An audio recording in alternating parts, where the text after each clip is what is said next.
Good afternoon, everybody. Welcome to our final Open Studios tour today.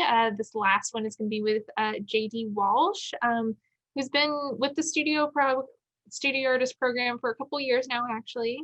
JD is a multimedia artist working in video, music, ceramics, painting, and more.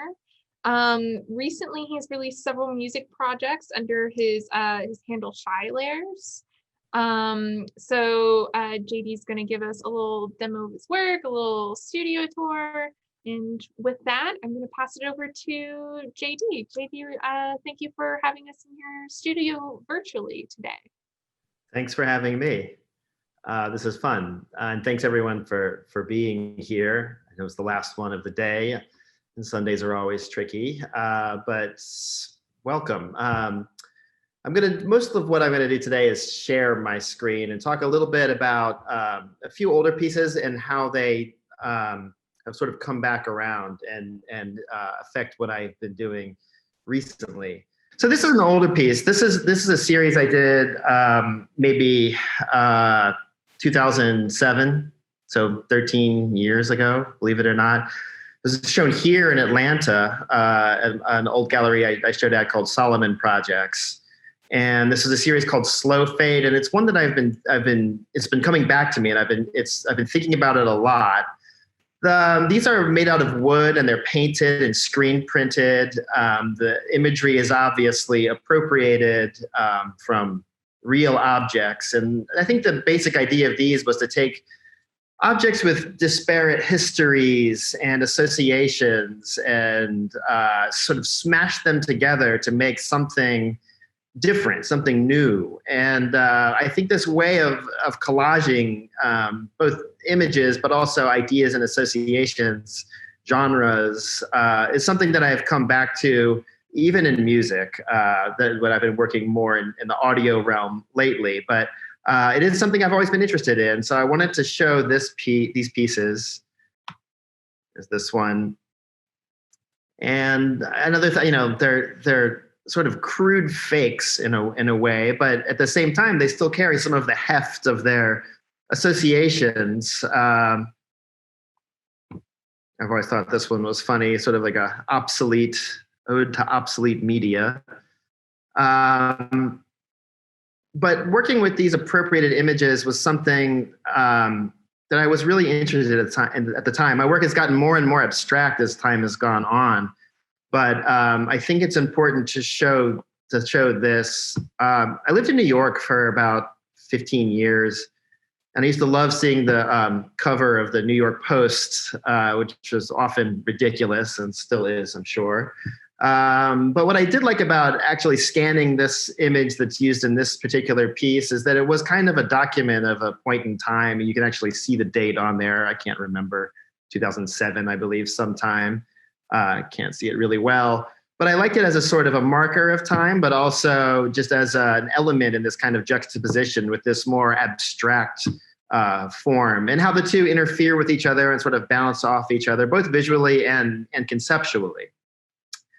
At a certain point, though, I wanted to see what else I could do with this, and a chance is something that's always been kind of important in my work. And eventually I had an idea. Well, what if I were to make a piece where I didn't know what the imagery coming in was going to be? Is there a way to sort of outsource some of that decision making about what images you can use and be surprised by it and have the ability to be surprised by something? So this is right around the time, as you can see from this old screenshot of Google image search. This was a brand new feature around that time. And I thought, oh my gosh, this is a wellspring of images that I can choose from. And one way of doing this sort of outsourcing of imagery or anything really is to do it via a computer program, to have some randomness built in and to have it make decisions about certain elements in a composition. So I wrote a very simple computer program that would give me images that I didn't know what they would be. This computer program would give me results based on a query, an image query, but it would also give me results of a random database of music or sounds or sound effects. So it was grabbing from a pool of images. I didn't know what. It was almost like a deck of cards. And the same thing with an audio clip. And it would put the two together in ways that I wouldn't know beforehand what they were going to be, other than it was going to grab something from these two decks of cards. And I saw it as a sort of like a surrealistic game, almost like an exquisite corpse or something. But what I liked about it was that I was able to be surprised by this sort of open-ended system, which is and remains important to me. I'll just play some of this. It's sort of ridiculous. I believe this is Prince.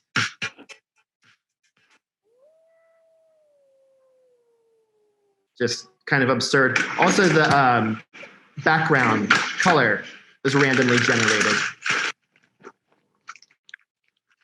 because they're all different sizes. I never knew what I was going to get. I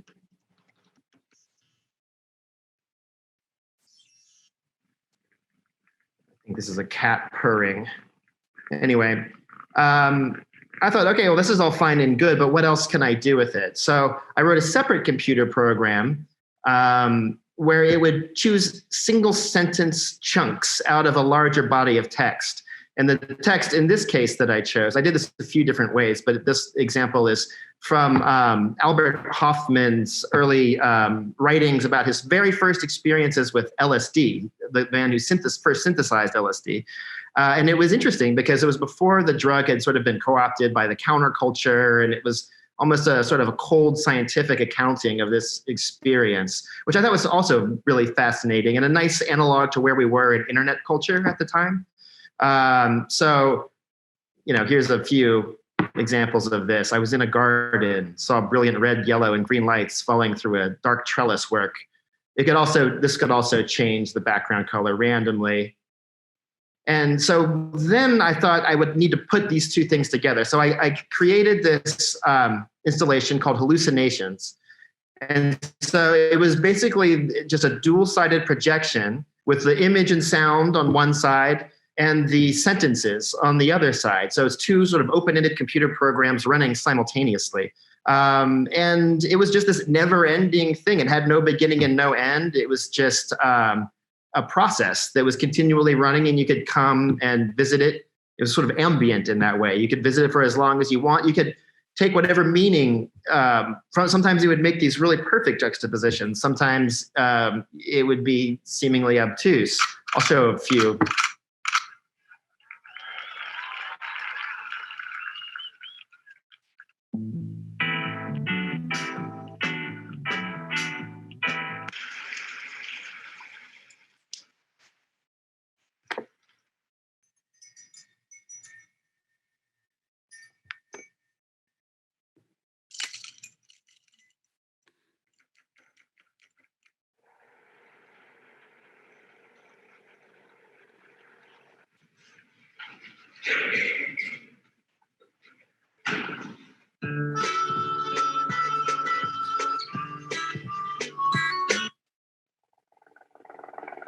So I think you get the idea.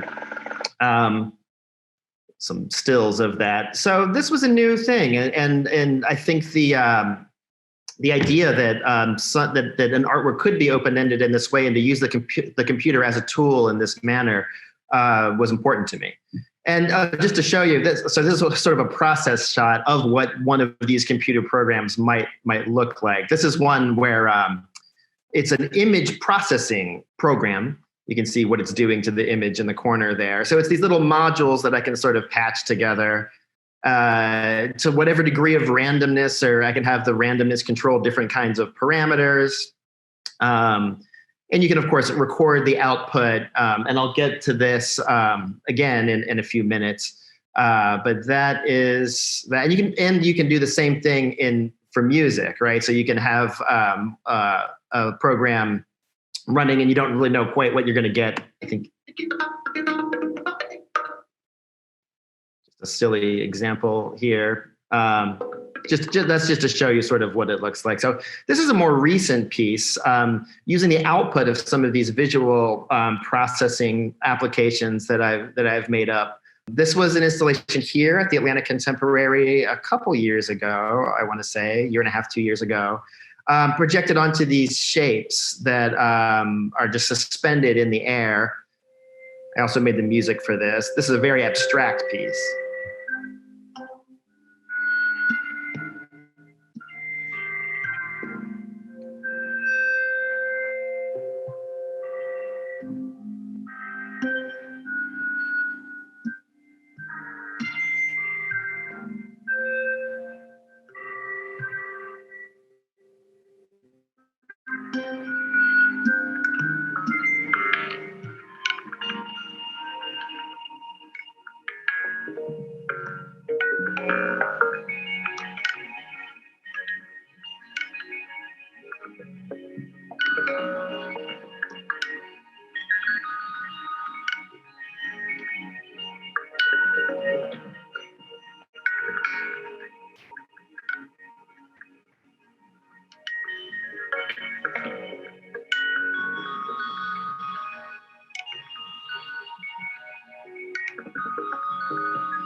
Okay, so just some short documentation there.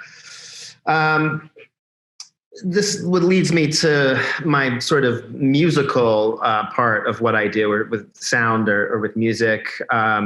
It's something I've always done, sort of as a simultaneous practice between art and music. I'm often asked, okay, well, what's the difference, or how is it different working in one medium or another? And my answer is usually that I don't feel like that there is much of a difference for me. I treat each like a material that can be sort of sculpted and honed and made into, whatever you want, really.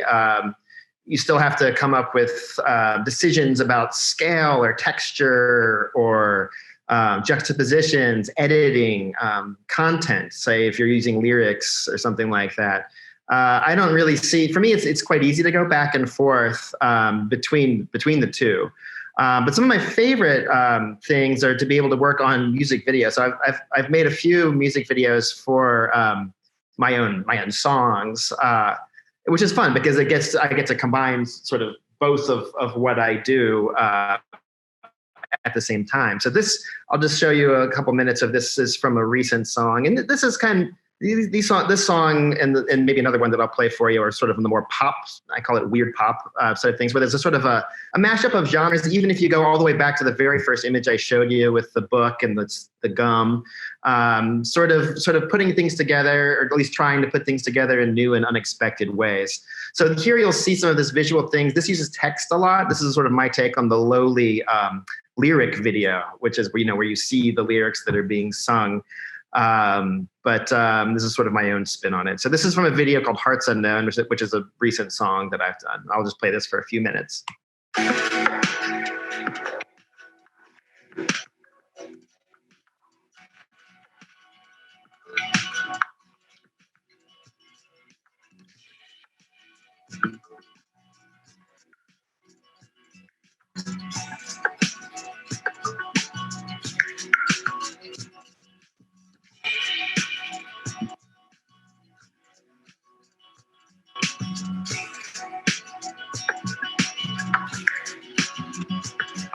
In the dark of night, in the light of day, deepest space on a Saturday, when the sun goes down, flip up the circuit and the lights go round. Step into the black, you gotta wave the flag, and I'm holding back, looking for that wind and rain. I got nothing to do. I'm winning the way. Hearts unknown. Hearts unknown. Hearts unknown. Hearts unknown. Seals and time. Seals and lights are free.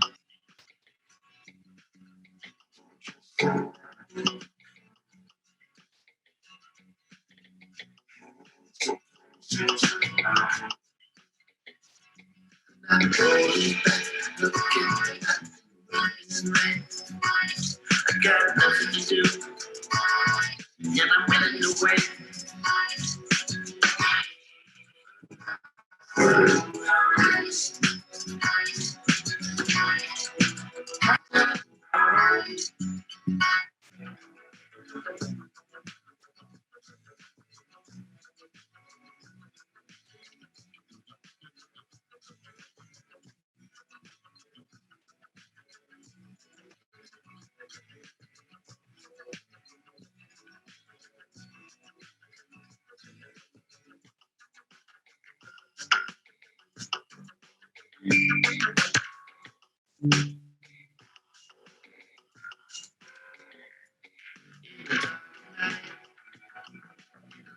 Day, this space, on Saturday, down, tripped up the circuit and the nights go round. Step into the black, gotta wave the flag, holding back, got nothing to do, so I'm running away.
I've got one more I can play, but is there any questions so far? I feel like I'm just talking.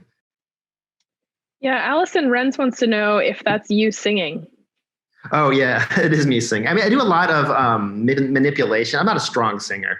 I do a lot of manipulation with my voice a lot of times. So even if it doesn't sound like me, it usually is me. But yeah, I like the idea of I don't know. I like the idea of manipulating one's voice and just having different voices in a song, sort of voices of unknown origin. So yeah. I'll play one more video. I don't know that we'll get through all of it, but this is another one that I've done here in the studio. This one is more like that one was like non-camera based video.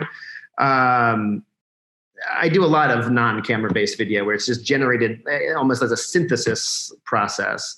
But this one actually has some camera based elements in it, which is a little bit unusual for what I do. It's also got my face in it, which I'm crazy about, but we will show it anyway. So here is, this one's called No Road.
Ashton asks, when exploring digital motifs, what do you research? Anything like streaming culture or video digital conferences?